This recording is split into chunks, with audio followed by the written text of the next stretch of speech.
Okay, I have 8:30, so we'll get started with the public portion of the workshop. Pat, you want to do roll? Ms. Anderson? Here. Mr. Cox? Here. Mr. Floral? Here. Mr. Hardeman? Mr. Horn? Here. Mr. Jones? Here. Mrs. Storr? Here. Mr. Chairman, we have 6 board members present, therefore we did have a quorum. Okay. Jonathan, you want to start off with the finance report? Absolutely. So in this particular month, once again, I remind you, we are just now starting to ramp up, so we are getting busier. Overall, we are 20 in the POA and amenities. Sorry, I'm just scrolling through here. We are about 27,000 better than budget. Sorry, 37, 419 better than budget for the POA and amenities, led by community maintenance. Now, most of this community maintenance variance, or better than budget, was due to positions that were unfilled. For those positions have now been filled. So obviously the variance to budget will continue because, you know, they had those open positions for about 3.5 months. In terms of the amenities, once again, golf, really the golf rounds are hitting it out of the park. I think we are, if I remember correctly, it was 32% up from the prior year. Correct. Unfortunately, as I've been told by the golf department, I know he's sitting there somewhere, May unfortunately was not as good, so we will have a little bit of rebound in May due to the unseasonably wet weather that we had in May. But we're enjoying the overage. So total combined, we are 10,570 better than budget, which is a good place to be going into season. So now we'll see a lot more usage, and that's really where we get a sense of how the budget's going to be. You know, it's very hard to judge during the first quarter of the year because that is what we call sort of the off season, where little fluctuations, little changes, you know, where you have like 2 or 3 days of rain will have a much larger effect than it would during the season. So as we get into season now, we'll start seeing a evening out of those numbers. Cash-wise, the club is still very strong. We have approximately 12 million overall in cash in the POA, which compares to 10 million from the prior year. 6 million of that is in the reserve, facility reserve. 3.3 million is in the capital improvement, and 900,000 in the debt service. In the sewer is also strong, has roughly about 46,000 more in cash than it did in the prior year, with 1.5 in the availability, 1.2 in the capacity, and 1.3 in the sewer service. So overall, the club is still in a very strong position. Balance sheet wise and operationally, we're very happy with where we stand right now going into season, which will show more of the effects. I'd make one statement. I think this is correct. You correct me if I'm incorrect, okay? Mm-hmm. That we talk about a variance due to positions not filled for the GM and the CFO. But we have filled those with the interim people. Right, and so that shows up different than payroll. In a different line, yes. But, so just don't think because that you're seeing something in here that says, well, the variance is due to not filling the GM and the CFO positions. We still have expenses for those, okay? They're just not payroll They're expenses. not payroll expenses. They're contract expenses. All right. Any other questions? Nope. All right. Bruce, wastewater. Good morning.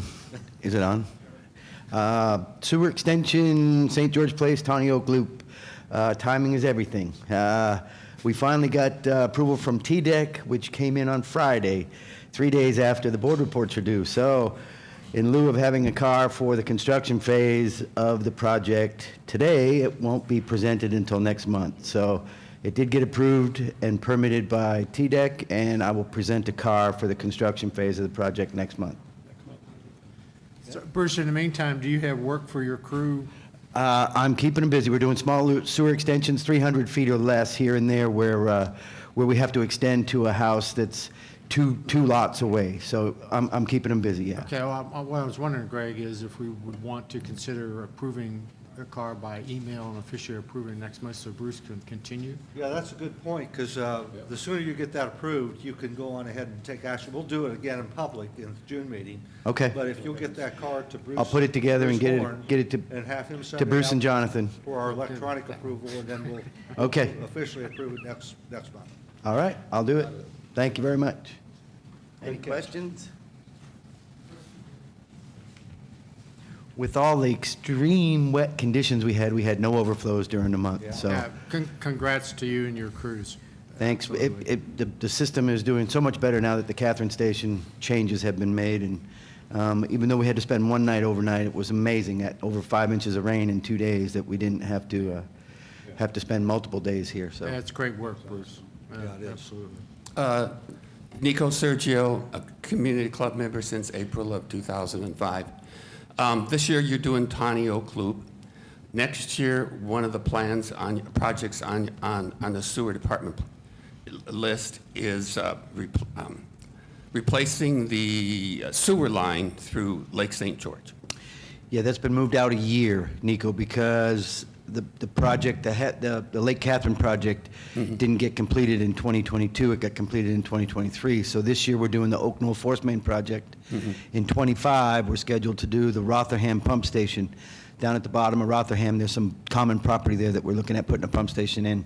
And then the following year will be the St. George gravity line rehabilitation. So that's not going to be until 2026? 2026, yeah. Okay, so for 2025 and 2026, do we have, you don't have to tell me where it's going to be, but how many property lots will you be adding to the sewer system? Is that anticipated? I mean, Yeah, there's a plan that's in place.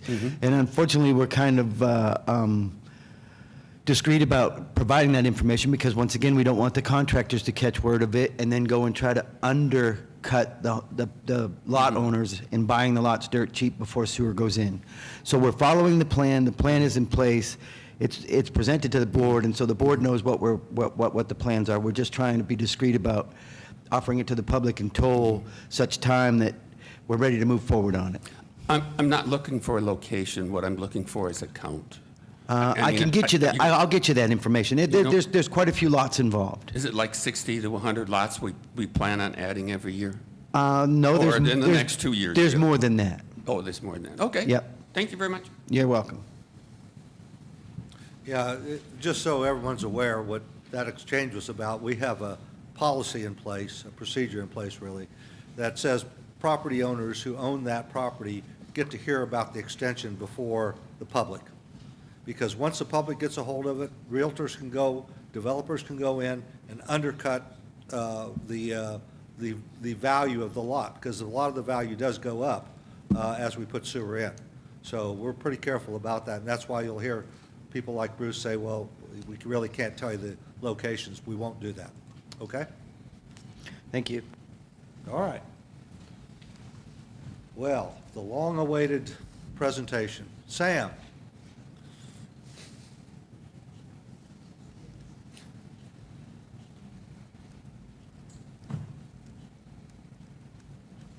And I'm going to say something here because I know he's going to go right into the tree policy, how we enforce it. And I want to go back to last month's meeting. And I particularly avoided answering the question of, are we currently enforcing the policy? The answer is yes, but what you've got to have is the context of what the policy says, how we count trees, and then you'll have a better idea, and try to get into all that without being able to show you and have Sam stand up here and take you through some examples and that kind of thing would have been not a very satisfying conversation for anyone. So we asked Sam to come in this month and give his regular report, but then also to talk about the enforcement policy. We will not talk about the future tree policy. That's not going to be talked about today. But we will talk about the enforcement actions that we take on our own policy, the current one, okay? I'm Sam McAdoo. I'm the Director of Community Maintenance. I have not given a PowerPoint presentation since I left the military in 2008. So bear with me. I've been with Fairfield Glade since July of 2009.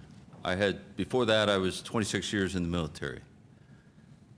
So that's just a little about me, and that's as far as I'm going to. I do not have a social media footprint. So just saying. My responsibilities at Fairfield Glade include the Architectural Controls Office, roads and bridges, sanitation, the garage, building maintenance, St. George Marina, Dartmoor Marina, and the lakes and dams. We just, Jonathan, my lead mechanic retired after 47 years, so we may have a savings in payroll coming up. Okay, so these are the committees that I currently am the liaison for Fairfield Glade Community Club. The Architectural Controls Committee, the Lakes Committee, the Environmental Committee, the Stables Planning Committee, the Major Capital Projects Committee, and the Trails Committee. So my plate is quite full. I also attend the Board of Directors meetings, including the appeals meeting. That's me. My staff did this for me. My Board of Directors workshop, which is today, and the Board of Directors meeting, which will be tomorrow.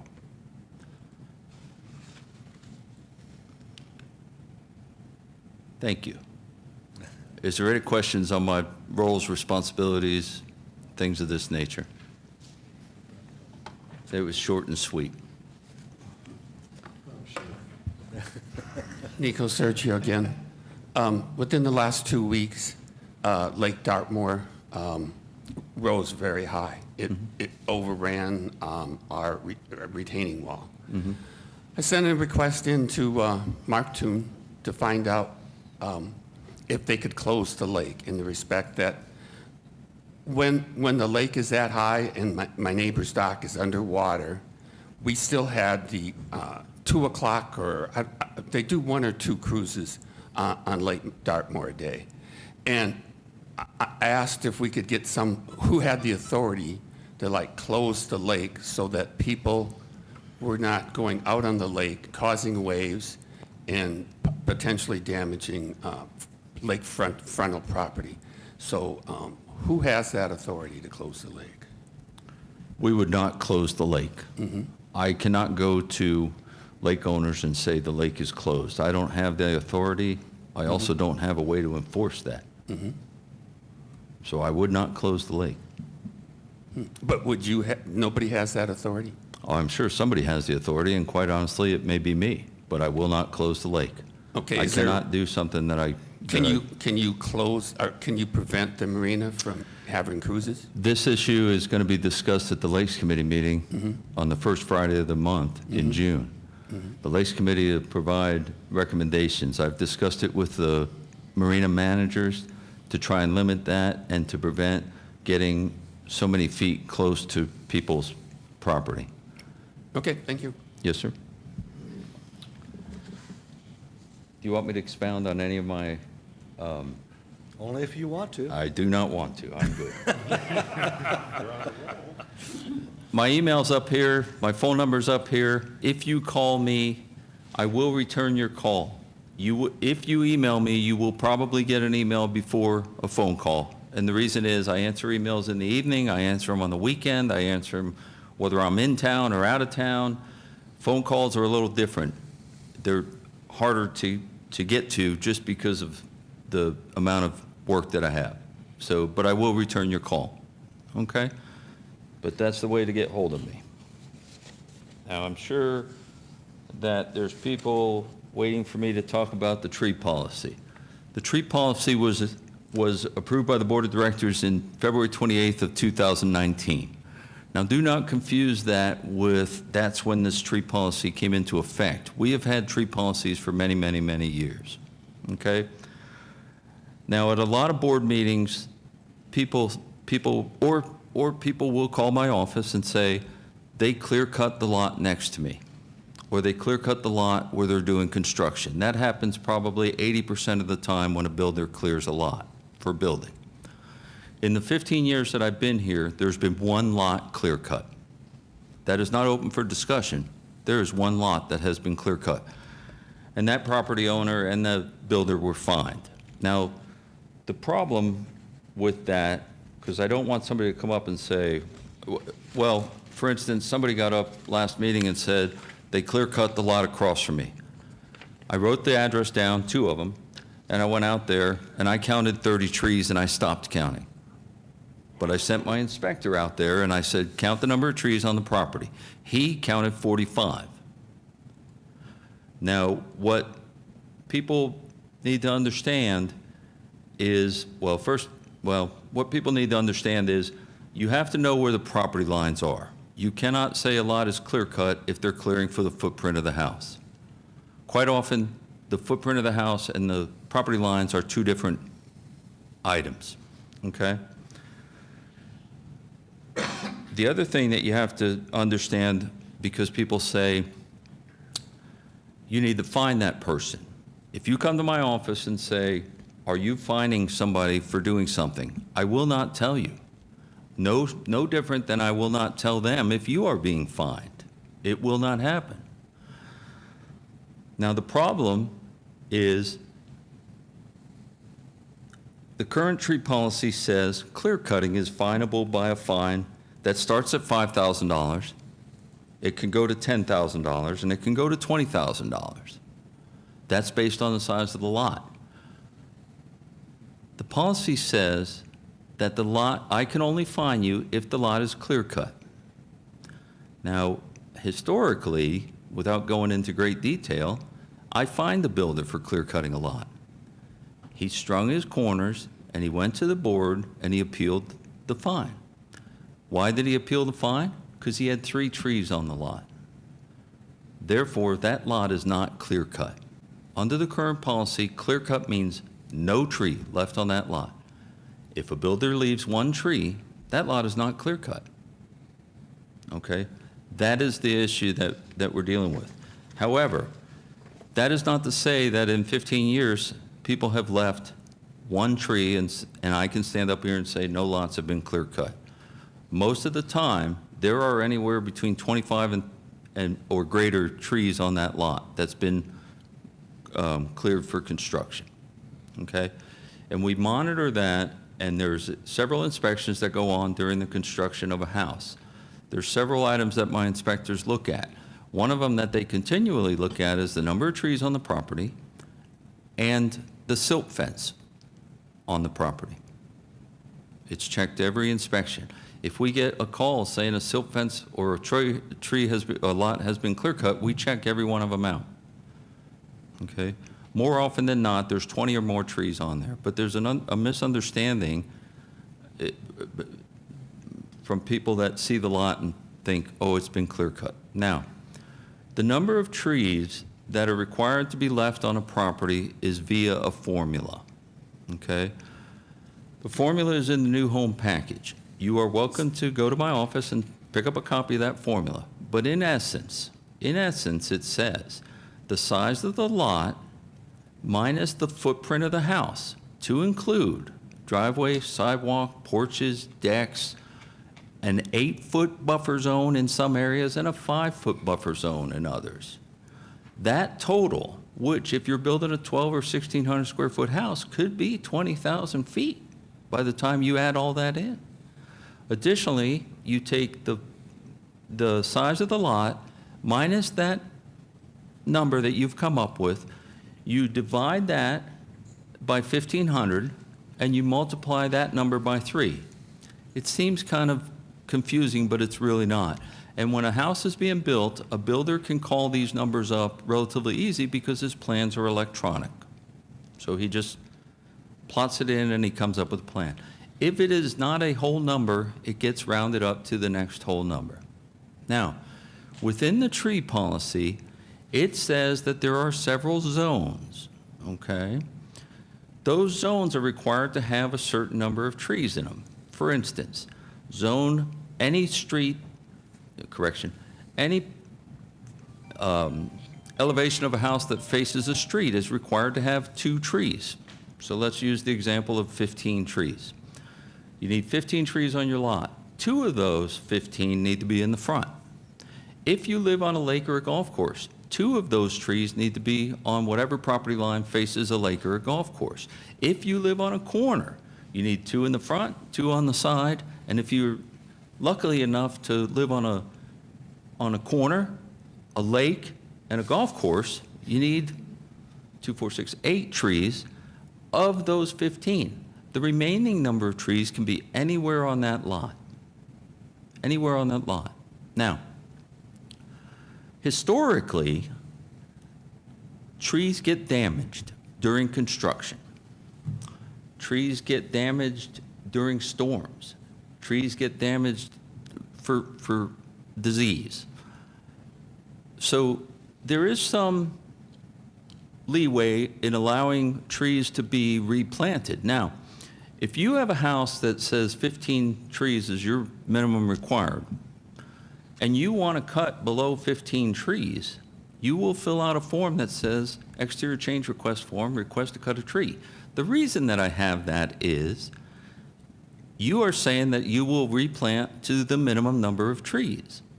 That is my vehicle to check to see that you have done that. If you have 50 trees and the number is 15, you're probably not going to fill out that form. But once you start getting close to that, then you're going to fill out that form. Okay? Now, what my office is not are arborists. My office is not arborists. Okay? And here's where we get into some concerning area. If a tree is threatening you from an adjacent property, you must get an arborist to say that tree is a clear and present danger. Those words have to be in the arborist report. And the reason they have to be in an arborist report is because I am going to send a letter saying you have 30 days to remove that tree because an arborist has said it's a clear and present danger. If you do not remove that tree, I will come in and cut that tree down, and I will bill you, plus an administrative fee. That happens a few times a year. So, but my staff is not an arborist, and what I mean by that is my staff will not tell you, we get this a lot when we're out, if you want to cut a tree, what do you think of this tree? Or what do you think of that tree? Let me tell you what I know about trees. That's it. That's what I know about trees. Nothing. They're green. I am not going to tell you that a tree needs to come down. I am not going to tell you that a tree does not need to come down. Why is that? Because if I tell you you cannot cut that tree and that tree falls on your house, I am opening Fairfield Glade and myself to liability issues. So if you have 50 trees and you want to cut a tree, I am not going to tell you no.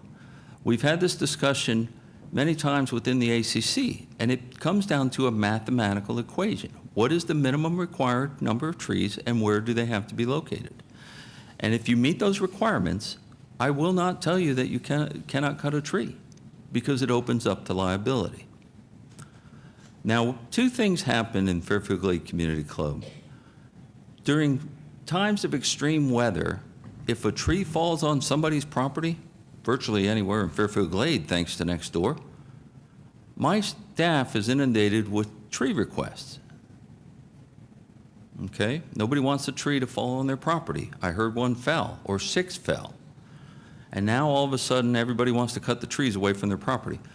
They do controlled burns in Catoosa, maybe uncontrolled burns. All of a sudden, everybody wants to cut the trees away from their property. As long as those meet those requirements, there is not an issue. Now, the other thing that happens, if we lose power for 10 seconds, everybody wants a generator. Okay, but that's a different issue. So those are the high points of enforcement within Fairfield Glade Community Club tree policy. Those are the parameters that I have to work in. Those are the parameters that we look at on new construction. Those are the parameters. Now, if your house was built in 1980, I probably don't have a tree worksheet for you. I probably don't, because their archive system back then gets a little squishy. So what my staff does is they help you fill out that paperwork and come up with a minimum number of trees based on the current situation. And then we archive that against your property. So if you call next time, we have both agreed on what the minimum number of trees are based on this calculation. Is there any questions? I'm trying to think if I covered everything. Let's talk about overhanging limbs, if I can, Nico, just give me a minute. I have a lawyer ruling that says if a tree overhangs your property, whatever overhangs your property is yours. If you cut that tree and make it off balance and it falls on the neighbor's property, there may be some liability there.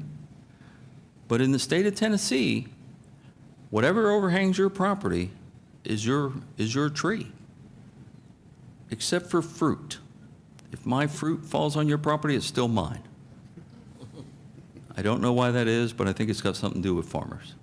So. Nico, Sergio, I didn't hear anything about dead trees. So let's say if a tree dies on your property, do you have to get permission to cut it down? Okay. And then does it have to be replaced, or what's involved with a dead tree? It talks about dead trees in the tree policy, but if you have a dead tree on your property, you call my office, greater than the minimum number, we document it, we come out and look at it, and we make sure that you've got above the minimum number of trees, and you're welcome to take it down. If it goes below the minimum number of trees, again, the form to get back to that minimum, that magical number. Now, I have had people submit a tree policy, and we get out there the next day, and the tree has left a 6-foot hole in their property. It fell on their house, and it caused a 6-foot hole. And so you've got two extremes, right? They filled out a tree policy, and they waited. They didn't want to get that tree off their house. We'll take care of the paperwork on the back side. Okay, get the tree off your house. The other end of the spectrum is, I am not naive. Now, if you ask some people, they'll tell you that. But I am not naive. I am not I know things happen after working hours.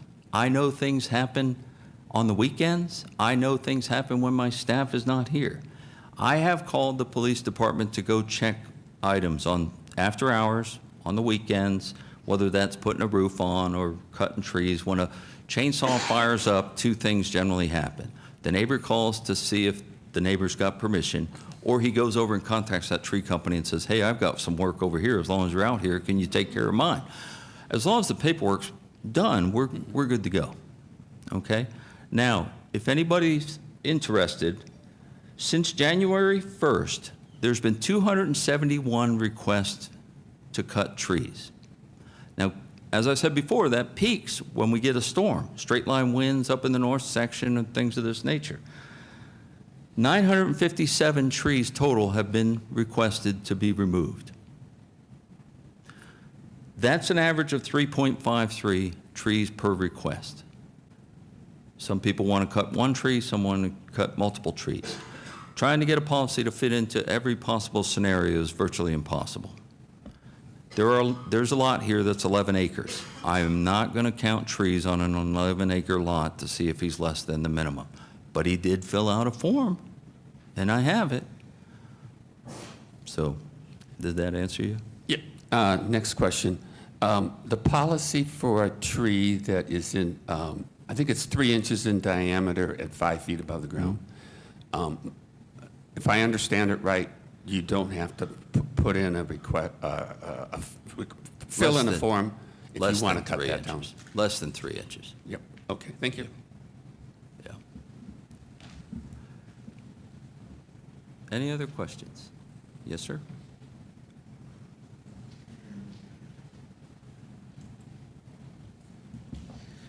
Morning, Sam. Ted Landers. Yes, sir. I hear and understand what it is that you're saying, and I believe that you and I have a difference of opinion about what the rules say versus how they're actually enforced. So under general tree requirements, number 1, it says every effort must be made to keep the maximum number of trees with a diameter of 6 inches or greater, and everything's measured at 5 feet above ground level in all 3 zones. Currently, it appears that we are allowing trees to be removed in the front section of all the lots, and very rarely are trees in the front zone being kept. And it does state that a minimum of 2 trees is required, and this is a C7A, just to be clear. A minimum of 2 trees is required in each zone, 1, 2, and 3 areas. So, and they're supposed to be designated on the plot plan. So it does state that, you know, trees can be in place before the final inspection, which means you could replant trees, but really the effort here seems to be trying to save existing mature trees, at least 2 of them in each zone. And I just don't see that happening, and it disturbs me that, because you can't just replace a 50-year-old tree. So are you actually requiring the builders to save mature trees in the front areas, or actually in each of the zones? Well, we have to be careful here, okay? If you look at the zone, it goes from the corner of the house to the corner of the front property line. Okay. So if he's got a tree in the left or right front corner of that property, that may fall into that zone, and it may be okay. Now, you said every effort should be made to save it. That is good. That's good. That is not a rule. In other words, it doesn't say you shall save every tree greater than 6 inches. It says every effort should. And here's what we run into. There are 2 sides to every story. I hear from people that say, don't cut any trees. I equally hear from people that say, cut every tree. So we have to find a common ground, a middle ground to do this. So we go out and look at those zones. If a tree has to be replanted, it's noted. And it has to be replanted, and it's replanted. There is a final inspection that says the minimum number of trees are required are met. So if a homeowner, here's my problem, is you're telling a homeowner you can't cut any trees except the footprint of the house. That's the way it used to be in Fairfield Glade back in the 80s. If you go on the south side, you'll see that that area is much more wooded. What you don't see is those people coming in saying, I've got too many trees, or a tree fell on my property, or I need to thin these out, for whatever reason. So the policy says every effort shall be made, or every effort must be made to keep the minimum number of existing trees, and I get that. But when somebody comes in and says, hey, I've got this tree and I've got this tree, my office is not going to come in and say, you cannot cut that tree. It is a mathematical issue. Well, I'm just talking about in particular in new construction, because that seems to be the biggest problem that we have is the new construction. You can drive down lots of lots, and I could bore you and drive you around. I showed a bunch of them on. You have given me 30 to 50 lists of addresses that you maintained were clear cut. No, I did not say that was clear cut. Or did not meet these requirements. Did not meet the requirements is correct. I have not found a single one that did not meet these requirements. Now, your interpretation and my interpretation may be different, but again, there are people that don't want any trees cut, and there are people that say, no, I am not going to risk a $750,000 house for a tree, and you're going to decide that I can't cut that tree. Now, what I'm holding back a lot, okay, because I have had people say, if you tell me I can't cut that tree, I'm going to spike that tree. Now, you may not know what that means, but that tree's going to die. And he's willing to cut that tree, spike that tree, or do whatever he needs to get that tree. I have had people move their house. When they say, you want me to save that tree's going to be in my living room. That tree's going to be 1.5 feet off my driveway. Builders routinely clear quite a bit in the front. That is to help with building of the property. We've had trees that have died from the construction process, whether they get ran over by equipment, they get stored, they get damaged, they get hit, they get, I've been told that if you cover up the roots, they can't breathe. And so we've had that. We've also been threatened with lawsuits saying, I wanted to cut that tree and you wouldn't let me, and now a year later, it's costing me $1,000 to cut that tree. So we got to find the middle ground to do it. Again, it does. Oh, you can state- say it all day, every day, in any number of languages. But I am telling you what my staff is tasked to do.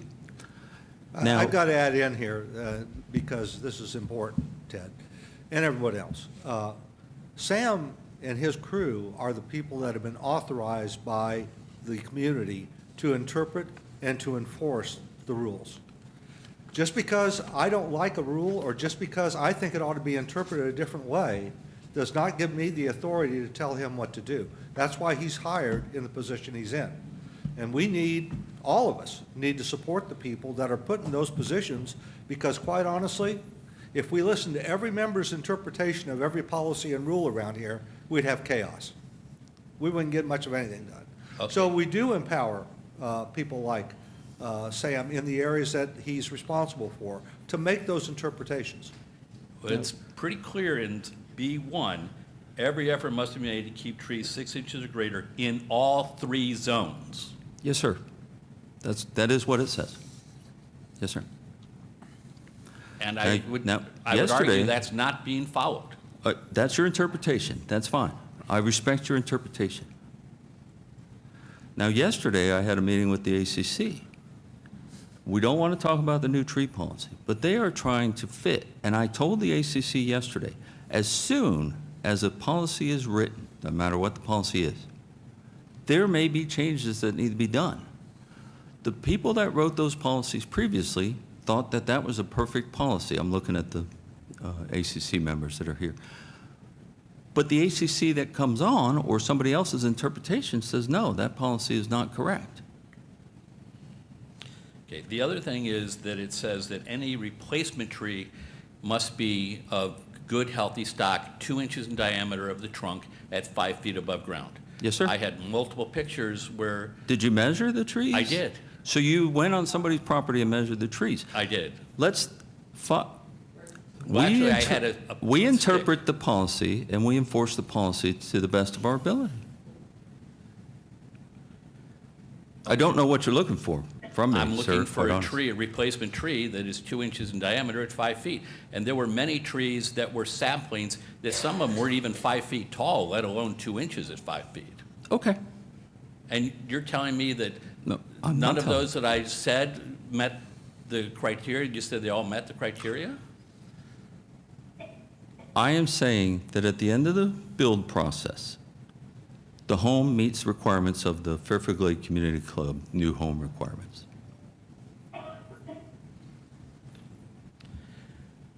I would then, I guess, request that you and I and some member of the committee go and actually, I'll point out 5 of them, you can measure it and tell me if you've given final approval to it and if that's true. I am not going to do that. And I won't require him to do it, Ted.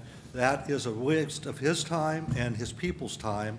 And just because you interpret something different than the way he does, he's the one in charge. Okay, I'm not interpreting the rule. The rule is very clearly You're stated. interpreting the rule because he does an inspection, correct? Yes, sir. And that final inspection says that house meets the rules, or it does not. If it does not, you're going to tell that builder that he's got to do or she's got to do something different, correct? Yes, sir. That's the interpretation that matters. So when that is not done, what is the That alternative? is your interpretation that it's not done. Okay. I'm just going to let you know I'm not satisfied with the answers today. I get And I that. do not believe that the policy is being ruled, or being followed. Thank you. You're welcome. Okay? Yeah. I'm not going to take as much time as Ted. Carry trees. I know for a Trees. fact you have been in my neighborhood taking photos. I live in Chestnut Ridge Court. Beautiful community. We're thankful to be here, but we left people like you. The reason the front of those lots are cleared as Sam has said, when you take building equipment, maintenance equipment, landscaping equipment over the roots of those trees, they die within 2 to 3 years. Ted, if you would go and drive back through Chestnut Ridge and Chestnut Ridge Court again, you will see that after 2 to 3 years, those trees between properties are dying because there's been heavy equipment across them. They cost us a lot of money to go back and remove those trees. Second point, to your trees to be replaced at 2 inches at 5 feet. There are several issues with that from a landscaping perspective. One, that's a very large tree. That's a very expensive tree. And the root ball to plant that tree is significant in order for that tree to survive. So why don't you broaden your perspective, listen to other people, and maybe you'd have a better understanding. And if I find you walking on my property and measuring my tree, I will call the police. That is trespassing. Okay. I respect your opinion, Ted. I may not agree with it, but I respect your opinion. And I would say the same thing, Ted. It's a matter of interpretation. I get that. But if we don't have one group that interprets things, then we all get to interpret them, and we can't live that way. I now have my ACC report. It's anticlimactic after that. Yeah, I just want to move this along. The ACC report for the month of April is as follows. New homes approved through April 2024 is disregard miscellaneous approvals through April 2024 is 552. I knew that wasn't right for houses. Through April of 23 was 628.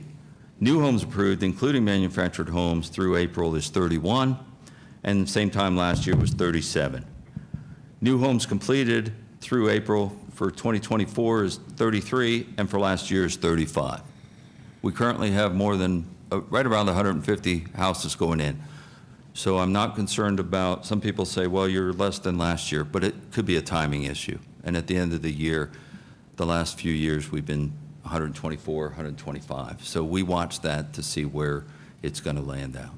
Is there any questions on my report?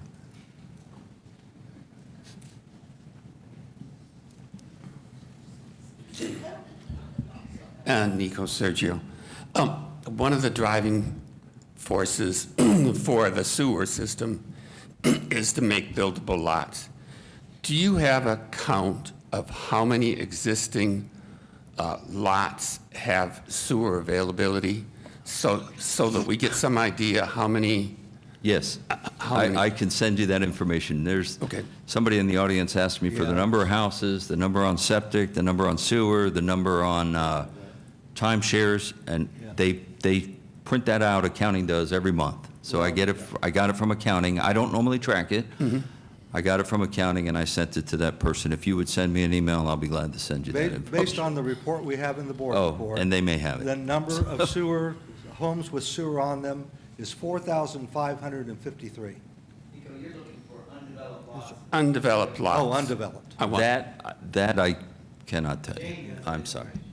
Yeah. She won't give me that information. She what? She Okay. say what? She won't give me that information. Send Bruce and I an email. Okay. That's Hey, what I Nico, meant. there's 3,654 developed lots that do not have homes on them, which means they have a road and they have sewer. Yeah, that's true. That was 3,000. 3,654. Thank you very much. You have to understand that when you call my staff for certain things, they can't just give that information out. They have to get it from somebody or be allowed by the board of directors or myself. And just to be clear on that, Nico, it's just so it's real clear, that 4,500 figure I gave you is not, that 3,000 is not a subset of that. That's separate lots. Yeah, the 4,000 number is actually Yeah, homes. those are homes, yeah, The number I gave you are lots that have sewer and road and no house. right, okay? I think that's the number you're looking for, Nico. Okay, great. Any other questions? Thank you. You sure? Don't do Don't do that, huh? Okay, let's go on ahead with the general manager's report. Bill? Thank you, Greg, and thank you, all of you, for being here this morning. It's been a very active first 30 days since I arrived. I want to give a special thanks to Russ Curtis. I believe he's out there in YouTube land watching as we meet this morning. I want to thank him again for his time and thorough onboarding that he provided for me when I got here for my first 2 weeks. I also want to thank the senior management team for their support and getting me up to speed on a lot of the workings of Fairfield Glade. I've had the opportunity, with the exception of 2 SMTs that I'll be concluding this week, but it was a priority of mine to meet with each of them individually in their respective arenas to get to know them better, get to meet their key staff, see their operations up close and personal, talk to them about their current performance forecast, their current operations, what their forecasts are going forward, and assess any concerns they may have as we move forward through this fiscal year and also their future goals. So that was very productive, and we'll continue that dialogue and that working together going forward. But we're very fortunate to have the senior managers we have here. They're experienced and they know their jobs very well and perform them very well. I've had the privilege of participating in numerous meetings with the board and key committees in the first 30 days, discussing key items such as club governance, the current budget, and capital initiatives. I've had the opportunity to meet with local government officials and business leaders in the area, and I will continue those, have meetings planned in the coming weeks with additional officials and leaders to just get to know one another, establish a working relationship going forward that's for the betterment of the Fairfield Glade community and the Cumberland County community. I have met with senior executives of Bobby Jones Links. I know Mr. Nolan is here today, Mike Nolan. Dustin Maley, who's the Food and Beverage Director, I see back there, met with them. Likewise, to get to know one another better, learn about each other's backgrounds and what we bring to the table. And then review the current food and beverage budget, talk to them about their experience in their first year since they've been here, really understand better what their goals are for the upcoming second quarter of the year and to really discuss some of those goals. So it was a good exchange, and we look forward to keeping that working relationship going well and continuing to improve in our food and beverage arena. I've conducted and just concluded as of Monday the CFO interviews. We, of course, worked with the recruiting firm GSI, which brought me to the table, and also was selected to facilitate our search for a chief financial officer. We did narrow it down to 4 final candidates, which we went through very thorough, extensive Zoom interviews with each of those candidates. And then I selected, with some input from the board, my 2 finalists, and they were brought on site. One was here Friday, and the other gentleman was here on Monday. So we'll be proceeding in relatively short order with finalizing and hopefully getting someone on board as soon as possible. I was able to attend a breakfast meeting with area realtors. That was a really great event. It was hosted by Fairfield Glade. Kudos to Mary Jo Page for pulling that together, as well as Jeff Houston, who did a very informative and thorough presentation on the golf operations. This allowed me to get to meet the realtors and kind of get their thoughts on the community and then also assist them going forward, letting them know that we're here to provide these opportunities and these informational breakfast meetings and the like, so that they have all the information they need and the tools they need to make their sales and marketing efforts productive. So that was a really good opportunity as well. I also was able to host the informative meet and greet for new residents. Those have been in place prior to my arrival, but I was able to be the host of the most recent one, and we have another coming up in June. Approximately 40 new residents were in attendance at that event, and it's a fun event. For your information, they have tables set up all around the room, and each of the senior management team members had a table for each of their respective departments. Lots of information, opportunity for them to meet them face to face, to get to know them, what the services that they provide, and to make it even more fun. Again, kudos to Mary Jo Page. Put together a little trivia sheet that they had to go around, and in order to fill out, they had to ask the questions to fill it out, and then we had a drawing for the winner that had completed a successful trivia sheet. So it was a lot of fun, but it's really interesting to see all of the folks that were here, a lot of Floridians moving back, either halfback Floridians, as they call it, or halfbacks, or longtime Florida residents. We had two couples that had not met each other that both happened to be from Utah, so that was interesting that they were able to meet one another at the event. But anyway, a really good event, and doing a lot of good things, and was happy to be a part of that. I look forward to continuing the good work that I've outlined and shared with you on going forward with not only the SMTs, but the board of directors, committees, you, the members, our guests, and look forward to a fun and productive summer season. So that's just a brief overview of my first 30 days, and be happy to answer any questions if anyone has one.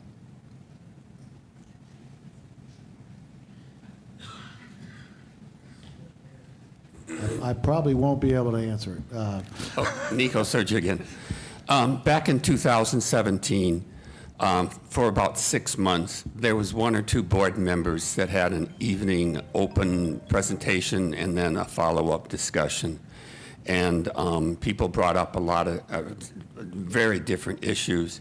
I was wondering, are you open to having discussions with community club members, and what would be the procedure to do something like that? I am open to that, and in fact, I have conducted that throughout my career, and I call it Breakfast with Bill. So you can look forward in the future once I get a little more settled. Mm-hmm. I'd look forward to hoping that. It's just a time to get together, have coffee in the morning. If you have any questions and like to have informal discussion, I'll be happy to make that happen. Okay, thank you. You're welcome. I tried beer with Bill, and that didn't go as well, so brews with Bill was a little more controversial. But.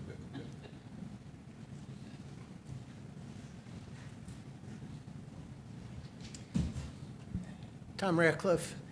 Yes, sir. Bill, again, welcome. A couple of things. Yesterday regarding the, you were present during the reserve study presentation, heard a lot of discussion and so forth. Since your team is going to be responsible for a lot of the execution of the items in that reserve study, as I kind of understand it, and the discussion that took place by members wanting more access to that study now, would it make sense for you and some of your team to sit down with some members, whoever might be interested, and just go through parts of the study now that your team is working to fortify, to strengthen, so that potentially could be put out to the public? Where I'm coming from is, it was stated the report is not in any form right now to release, and I get it. So explaining to the members what you guys are doing, real life examples with the report, might help people understand. So I'm wondering if that would be. Well, I'm going to interrupt here, Okay. because we're going to talk about this afternoon. But as I said yesterday at the meeting, you've got real-time information about that reserve study. The cars, and we're going to go through several of them today that are part of that. And when we put a budget together, what you'll be seeing from here on out is what the reserve component of that is. And then as cars are approved, you'll see the approval of that project for those reserve study elements when that's done. So you're getting real-time information. You know, what you're not getting right now is a 30-year view because we don't have that yet, okay? We've got a report, but that report is 248 pages with, I can't even tell you how many lines on each page, probably 50, 60 lines. And that takes time to sort through. And the other thing is, quite honestly, as I mentioned yesterday, soon as that report is published, it's out of date. Because assets change at different rates. What we expected to have happen 2 years from now, maybe happens this year, or maybe we'll delay what we are planning on doing for 2 years. So we'll discuss this afternoon, and we'll see what we want to do. But you do have real-time information on what's happening with reserve projects right now, today as we sit here today, and you're going to hear about some of them today. Greg, I'm just proposing, and you used a key word, we're trying to sort it out. Sort it out. And what I was trying to suggest was a method for members that want the answers now, to see the report now, to get an idea of why they shouldn't get it now, with real-time, real examples, sitting down with That is going to be a discussion somebody. this afternoon with the board. Okay. Okay? Bill, the last one, and you mentioned it, and so maybe it's clarification. You mentioned meeting it with food and beverage and going through, you know, their challenges and so forth. Now, I'm a little confused because I thought, Bruce, you were the liaison. You were essentially accountable with Bobby Jones in their running of the facility. That has transitioned to me. Okay, so the reason I wanted that clarification. And that transition is in process. It Okay. is contractually will be formalized, but we have had meetings and are in the process of moving that over.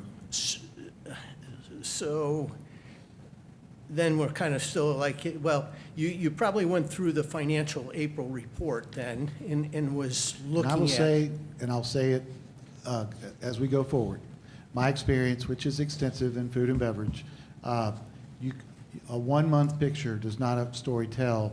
I know it's been 4 months. I'm just saying food and beverage and its processes, and in that April statement, for instance, with payroll, it's 3 pay periods because we don't accrue pay forward to the next month. But 1 month does not, so you have to really look at a quarter, and we discussed their first 4 month operations and what we're going to be doing and looking at going forward. I just always want to say that because you can't micro a 1 month snapshot of food and beverage and get a clear picture of what's going on. Bill, and you just led to where I'm going. I understand. I'm been in food and beverage too. But here's the point. You give us this report in our packet. We have the finance guys talk about where we're at. Nobody addresses the report. Well, Nobody addresses, pardon me, nobody addresses, for example, what you just said. 3 months of payroll booked here, the accuracy of the report. So what I'm hearing, and so please correct me if I'm wrong, I'm hearing from here forward, you're accountable for the accuracy of this report. And you will update us as to how accurate it is. Yes, I'm the general manager and chief operating officer. And so I will say to you, this was my initial general manager update. I've been here since April 17th. As Mr. Jones eloquently put it, I've been drinking out of the fire hose since I got here. And my report going forward, my update each month, will highlight each department in key areas. That's my vision and what I will be doing. We are contracted with Bobby Jones Links. They are operating our food and beverage operation, and I have already spoken with them about any particular snapshots that I can get on even a weekly and daily basis of their performance. And so that will be coordinated with the interim and future CFO as well, along with Bobby Jones Links, to have an understanding. And yes, I'll be open and upfront as to where they are and how they're performing, and how, as well as with all other departments here at Fairfield Glade. Bill, I appreciate that. I might be passionate, but I'm passionate from one aspect of it. I just want the transparency. I don't want to get a piece of Absolutely. paper every month and then just wonder, is it trash? Well, Should I can throw assure it away, you or that what? I am transparent, and I ask those questions of the board when I interview, because that's how I operate, and I'll always be honest and upfront. I can't always maybe give it to you exactly when you want it or need it, but eventually the information will be forthcoming in an honest and open way. Thank you. That's my pledge. And, you know, it's, well, we'll just leave it at that. But that's, you know, I guess if, are there any other questions? I just want to say, as a newbie, you have a beautiful community here. You have a lot to be thankful for in life, and I hope you're enjoying it. Thank you. Okay. We have some cars to approve. Jeff, I think you're up first.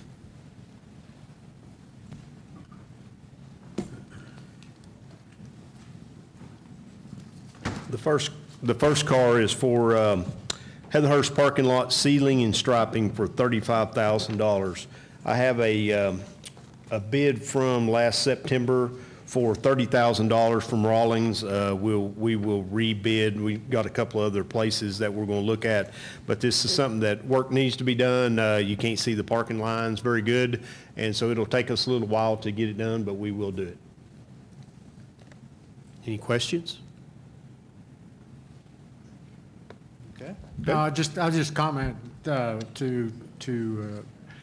about, this is one of the reserve projects right here that you see in front of you. All of these will be out of the reserve. All of these Yep. are out of the reserve. Yep. Okay.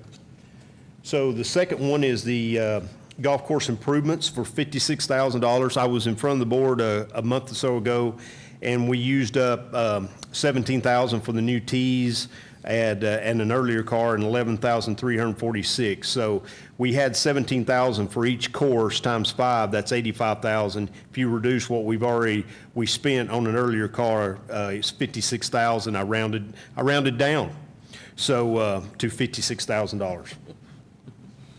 Any questions? Okay. On a roll. I am. Ain't slowing down. Golf course, cart path, and bridges repair, $100,000.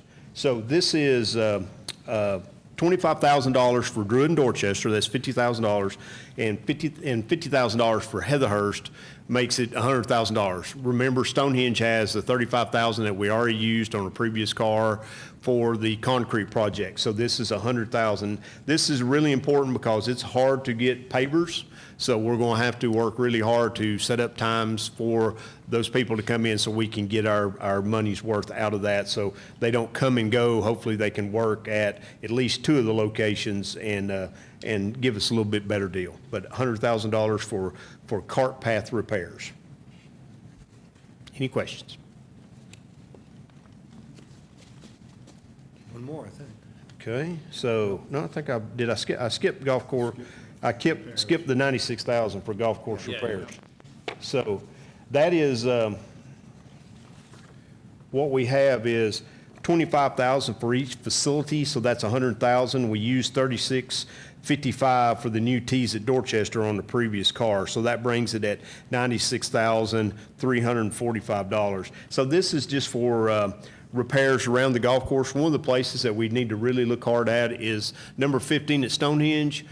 We have washout areas there every time it comes a large rain, and we need to figure out something by the lake. I know, Sam, I think you're doing dredging this year, so we gotta figure out a way to get that water into the lake. The silt is up, our culvert is pretty much stopped up, so we got to really look hard at getting the water through, because every time it rains 2 or 3 inches, we get silt on that fairway. So that will be a large part of where we're trying to spend the money at there. We have other little small projects at the other courses too. And I do want to say, these will be finished at the end of the year. These are no carryovers, correct? So, any questions on that? Okay. And the last one is irrigation repairs. So we had money put in the reserve study for irrigation. So the amount was $50,000. So this is just for repairs it's $10,000 for each course. It's just repairs to the irrigation system. It may be break fix. It may be something that's a bigger ideal. That's a pump house or something like that. But that's basically it's $10,000 for each course, which would be 20 at Heatherhurst. So any questions there? Good. All righty. I would like to say something that's probably out of my bounds here, but Sam gave a riveting 3-minute presentation and then followed it up by 45 minutes of showing how well he knows his policies. Everybody may disagree with him, but it was very impressive what he done for the time with all of his policies. Makes us all look good. Okay, Bruce Evans? Good morning. So I'm presenting 3 cars this morning. None of them have to do with the reserve study. These are all part of the 10-year capital replacement plan. The first one is for a backhoe, and these are all approved budget numbers. I have not solicited new quotes yet. I just want to try and get the cars approved so that we can reach out and find the best deal either on used or new equipment. So it's for a 4-wheel drive backhoe, but approved budget number of $145,000. The second one is for a rock hammer that goes on our backhoe. When we're setting a grinder pump, obviously we're on the plateau where there's a lot of rock, no blasting in Fairfield, and so we have to bang rock on probably 50% of all the installs that we do, and that hammer takes a beating. So it's time to replace the existing hammer, and that budget number was $35,000. And the last one is for replacement F-250, which is our service truck, our grinder pump service truck that rolls 365 days a year. It's imperative that we keep that vehicle running, and it's time to trade that in and replace it with either a new used or new. Any questions? That value is $65,000, excuse me. No questions, and I think, Kate, you're up. All right, thanks. Yourself.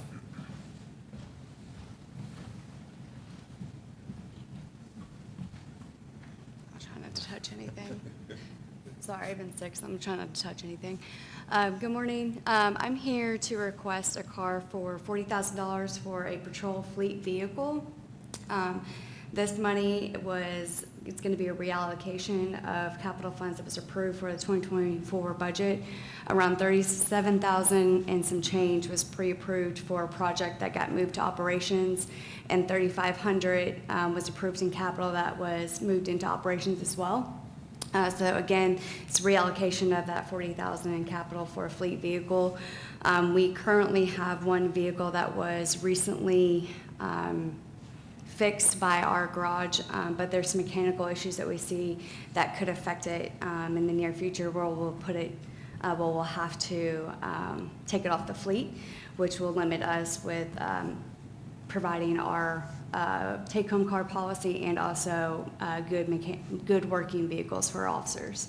So again, this is going to be for the purchase and the outfitting of that vehicle. And it's projected to be an administration vehicle. So a previous newer vehicle that we made it an admin vehicle, we've already made that transition to make it a marked unit. It is already marked. It already is equipped with all of its internal equipment, with the exception of the brush guard and the partition, which has been ordered and should be shipped within the next month. Any questions? For clarity, Kate, are we adding to the fleet or are we replacing something in the? So with our 5-year rotation plan with our fleet was to always purchase 2 vehicles per year. Ideally, it was 1 used and 1 new. With this previous capital 2024, we cut one of those vehicles just to help with this capital, limiting the capital expenditures. So again, this is not adding a really new vehicle based off of our 5-year projection plan. It's just kind of maintaining that. And now that we have an issue with one of our vehicles, we're just trying to prepare for that vehicle going down. Okay, thank you. Yep. Any other questions? Thank you. Yep, absolutely. That gets us into our major capital projects updates. Bruce? Druid, the 3 phases of Druid, the putting course and the driving range, as reported before, are done. The driving range is coming right along, and I think, Jeff, you were predicting we'd probably be off mats in June? I think so. Yeah, and the putting course is continuing to sprout. If you all have seen Jeff's email, he sent an e-blast out, and this is extremely disappointing. We actually have golfers who have decided that they wanted to use the putting course. And so they hit balls into it and put ball marks on it. So if you are a golfer, I know I'm just supporting what Jeff is saying, please respect the fact that that putting course is new, it's growing in, and if you go ahead and do that, it's just going to make it worse and make it longer before we'll be able to use it. So please do not use the putting course at Druid. It's not ready yet. The second phase of that project is the Performance Center. We have actually poured the slab for that Performance Center, and so you will start seeing it jump right up. It's just like building a house. You know, you start to get the foundation down, you wonder how long is this going to take, and then all of a sudden, boom, things take off. Well, you'll start seeing things take off at the Performance Center here shortly. And then, of course, the third phase is, all I'll say about that is June 6th at 3 o'clock. If you will come to the center, we will show you all you ever wanted to know about where we think we're headed with the third phase of that, which is the clubhouse and all the site work that we have to do. Okay, now bocce courts. The bocce courts, 2 bocce courts are poured. The next step is to pour all the surrounding concrete that goes in outside the bocce courts. Again, once all that concrete gets poured and solidifies and is ready, you'll see construction start there with the covers that go on each end. So we're still shooting for the bocce courts to be done in August, and I failed to mention we're still shooting for the Performance Center to be done in October. Any questions about those? Okay, thanks. Okay, Ken, do you want to do the ESC? Yeah, can you hear me okay? Yep. Okay, AEI, which is our architectural firm in Cookville, continues to work on the architectural design and engineering work for the emergency services complex. The site survey reports, including the topographical survey report, have been shared with the AEI, and they have developed some orientation options for the building on the proposed site. We are going ahead with soil sampling in the area in order to determine the feasibility of the construction on the proposed site. The latest draft of the proposed architectural drawing and the preferred orientation option were received on Monday afternoon, and they will be reviewed with the board this afternoon, and then we will share that with the ESC planning group in the near future. Okay, any questions? All right. If not, then we'll move into member comments. Any member comments? Okay. In which case, then we'll get into the board member items. So Wildwood Stables, Bruce Horn? Yes. Pardon me. The Wildwood Committee has been meeting. They've finished a SWOT analysis. They have 3 working groups looking at individual aspects of continuation of operations at Wildwood and where we want to go, what's possible, looking at aspects of boarding, of trail rides. All of this information is being collected, and recommendations are in draft form right now. Sam has seen a couple of them. They're still working on those. The next public meeting is June 7th at the library in room A, the big room. So you'll get a status report then, if you care to attend, and talking about what they've found, what they've seen, and you'll get an idea of where we are come the first of the year when we will be continuing operations at Wildwood. Okay. Lots Committee. Yeah, for lots through today, we have actually taken back 49 properties. We have sold 43 to date, but we have 10 more sales pending, so we'll have sold 53 with taking 49 back. Any questions? I should have asked after the stables. Were there any questions for Bruce? Yeah. Okay. A couple other updates for you. The town hall yesterday, I appreciate everybody who came. Hoping people, there were a whole lot of people that streamed. There was a lot of information in there about where we're going over the next 10 years. And, you know, these are your opportunities to get the level of detail that you would like to know about this. So we try to schedule these things so that we can get as much bang for the buck. And we really appreciate those people that come in and interact with the board. And we really appreciate those that are sitting at home watching it. And please, if you have questions, get it to us. The second piece, is there any questions about that? There are a couple items that we will be talking about with the board this afternoon. One is we'll be talking about the amenity fee because we will probably take some action on that sooner rather than later. I don't see any conversation with that we would have about the change of the assessments. Those are going to stay the same till the end of the year. So we've got a couple other items. The reserve study will be another one that we're going to talk about so that people get an idea of what we're going to do. So you may see some motions tomorrow relating to some of this. The other plug I'm going to put in is for the election committee. Those of you that are considering running for the board, the applications are open now. They opened on Monday. You have to have your stuff in by June 5th at noon. So we encourage you, if you're interested, to do that.